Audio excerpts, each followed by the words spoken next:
Hello বন্ধুরা, চলে এসেছি আমি গোসাবার দুর্গা মন্দিরের ভিডিও নিয়ে। প্রচুর বৃষ্টি হচ্ছে, মাঠে জল জমে গিয়েছে। এখন গিয়ে দেখবো ঠাকুরটা কতদূর হয়েছে। দেখতে পাচ্ছ সবাই, প্রচুর জল জমেছে রাস্তায়। এটা গোসবা বাজারের উপরে যে বড় মন্দির পুজো হয়, তার প্যান্ডেলের সামনের ফ্রেমটা এরকম তৈরি হয়েছে। এখন আমি যাচ্ছি ভিতর দিকে আস্তে আস্তে। প্যান্ডেলটা এত দূর হয়ে আছে, জল বৃষ্টির জন্য কাজ হয়নি। প্রচণ্ড বৃষ্টির চাপে মানুষজন বাড়াতেও পারছে না। গোসাবার পুজো হয় ভালোই, খারাপ না। গোসাবার পুজো দুর্দান্ত জোরে হয়।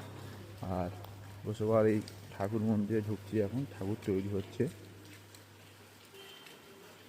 এত জোরে বৃষ্টি হচ্ছে, ভিতরে পর্যন্ত জল জমে গেছে, চাতাল পর্যন্ত। পরেরটা দেখাচ্ছি বন্ধু। ঠাকুর ঠাকুর দেখতে পাচ্ছ, এখন কাজ চলছে ঠাকুরের। গণেশ, লক্ষ্মী, মা দুর্গা, মহিষাসুর, সরস্বতী আর বিশ্বকর্মা।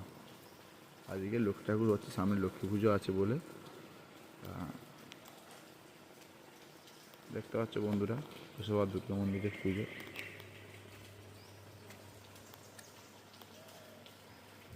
কিরকম হয়েছে কমেন্ট করে জানাবে, আর চ্যানেলটা সাবস্ক্রাইব শেয়ার করবেন।